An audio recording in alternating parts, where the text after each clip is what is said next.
مساء الخير جميعاً. أنا سعيدة أن أكون معكم اليوم للحديث عن موضوع يعني لدي شغف بخصوصه، شغف كبير لأني أعمل في هذا المجال، أدرب وأدرس فيه. فسعيدة اليوم أنه أكون مسيرة الجلسة التي ستتحدث فيها رئيسة الشبكة الدولية لمدققي المعلومات IFCN أنجي هولن، التي شغلت أيضا منصب رئيس تحرير بمؤسسة who worked in a well-known institute for information auditing. We are talking about information auditing, especially nowadays. This is quite useful and helps us to, reveal everything, the truth, the whole truth to the public. And now, let me give the floor to Angie Holan. Please, the floor is yours. Thank you so much. And thank you to ARIJ and the Arab Fact-Checking Network for inviting me to this gathering. This is my first time at ARIJ, but others from the International Fact-Checking Network based at the Poynter Institute have attended before me, and they've told me how important this conference is in bringing people across the region together to encourage each other in meeting high standards in both investigative journalism and in fact-checking.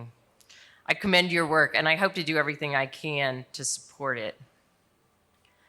I know this is a challenging time in the region. As we heard this morning, the Committee to Protect Journalists has documented the deaths of 57 journalists and media workers out of more than 16,000 people killed. The death of any human being is important, but reflecting on our own industry reminds us that journalists often risk their lives to tell the most critical stories. Today, I've been asked to speak about the present and future of global fact-checking. As you know, fact-checking itself has become an important part of independent journalism, and it has always been part of independent journalism. At its essence, fact-checking is the verification of true claims and the debunking of false claims. Journalism's ethical commitment to truth, above all, goes hand in hand with fact-checking work. Journalism and fact-checking are intertwined together like the strands of a strong rope. In recent years, fact-checking has renewed itself as a distinctive journalism format, growing with the rise of the internet.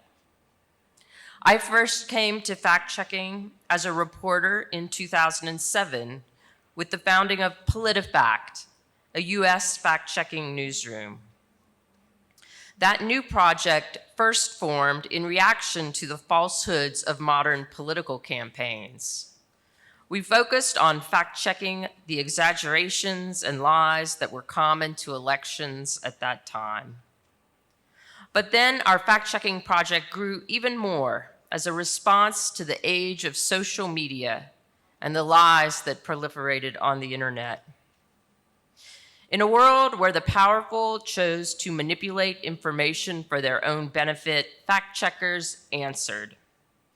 Fact-checking today seeks to even the playing field for the benefit of the public, adding information to the public debate that is vetted and curated by independent journalists with an ethical commitment to the truth.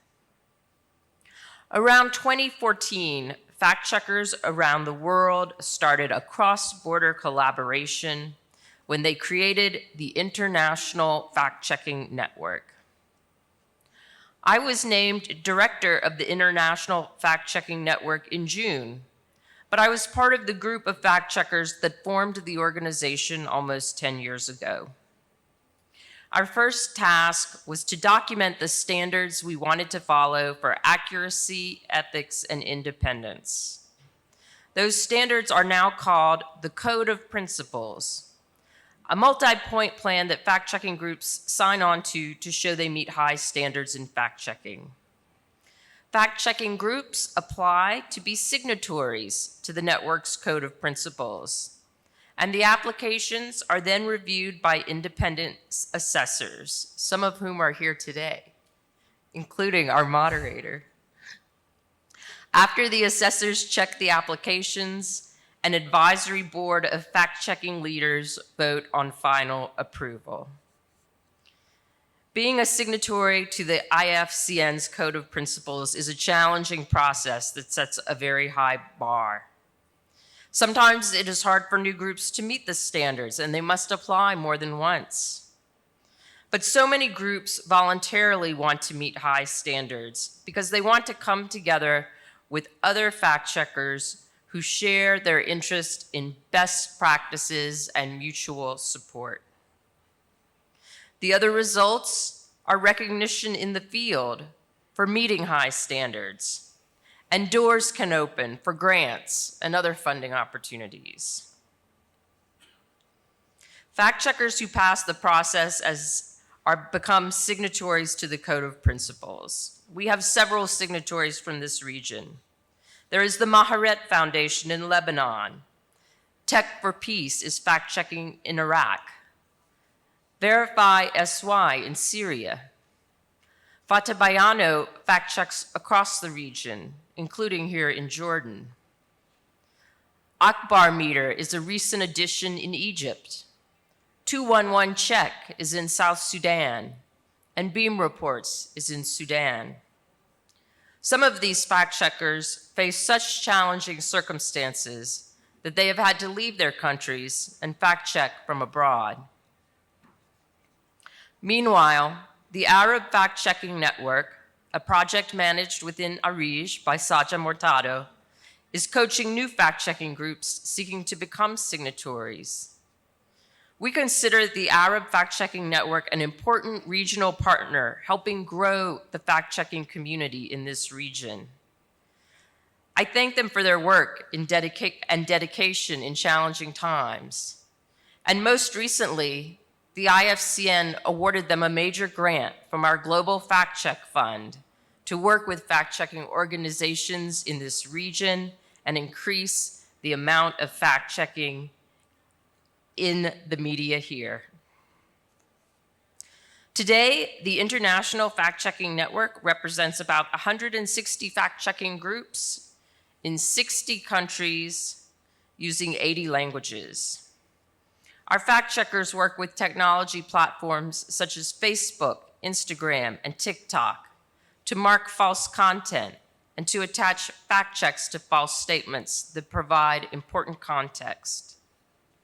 Fact-checking projects today come in many forms. Sometimes they are part of large wire services, like Agence France-Presse in France, or the Associated Press in the United States. Or they might be independent nonprofits like Maldita in Spain or Full Fact in the United Kingdom.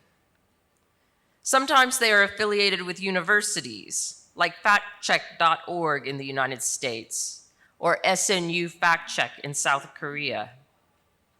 They started at legacy media such as newspapers like PolitiFact in the United States, where I was the longtime editor-in-chief. Recently, all these organizations have turned attention to misinformation about the war, debunking out-of-context video, AI-generated photos, and other disinformation.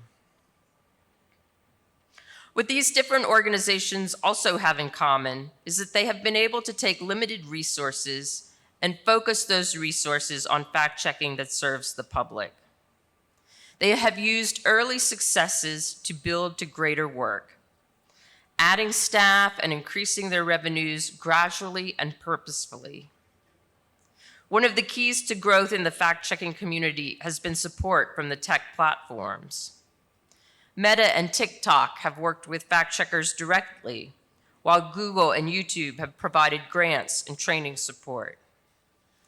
The platforms saw value in the work that fact-checkers were doing, the work that puts the brakes on misinformation, stopping it from going viral without censoring it. Fact-checkers have also made their case to philanthropy and foundations, showing that fact-checking journalism is a public good that needs support from the world of charity. And finally, successful fact-checkers have asked their readers and their audience for support. In many countries, audience members are able to make small monthly donations to journalists to keep public interest journalism free for everyone. That active engagement with the audience remains a critical component for the future of fact-checking. While I am an ardent believer in fact-checking and journalism, I am not naive. Our media ecosystem is far from perfect. We have many challenges. Commercial interests can sometimes influence our decision-making. Lack of financial resources can be a barrier that smaller organizations can't get over.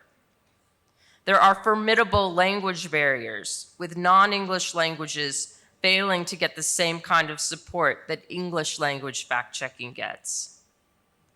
Restrictions on press freedom and hostile governments are challenges that too many journalists around the world have to grapple with.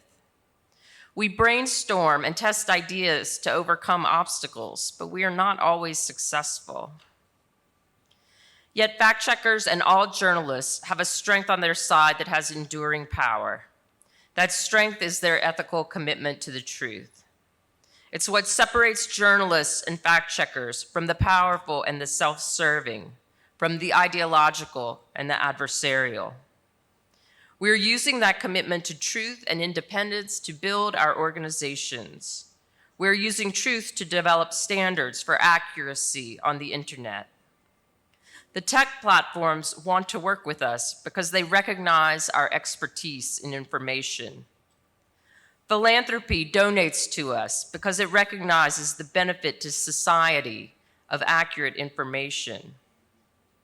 Our readers, viewers, and audience members value us because they believe we are willing to seek the truth as it is, not only as we would like it to be.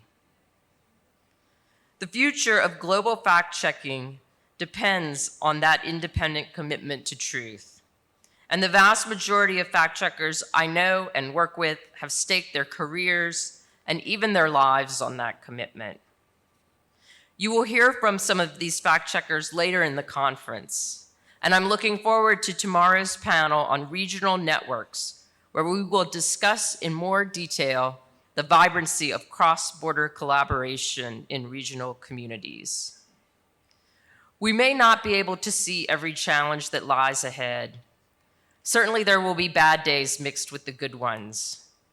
But I remain optimistic that the future of global fact-checking remains strong, and our strength lies in our principles and our practices. Thank you. شكراً جزيلاً لرئيسة الشبكة الدولية. شكراً جزيلاً لهذه الكلمات المهمة حول واقع ومستقبل تدقيق المعلومات، وسنواصل النقاش حول تدقيق المعلومات خلال الجلسة القادمة. شكراً لك يا هولان.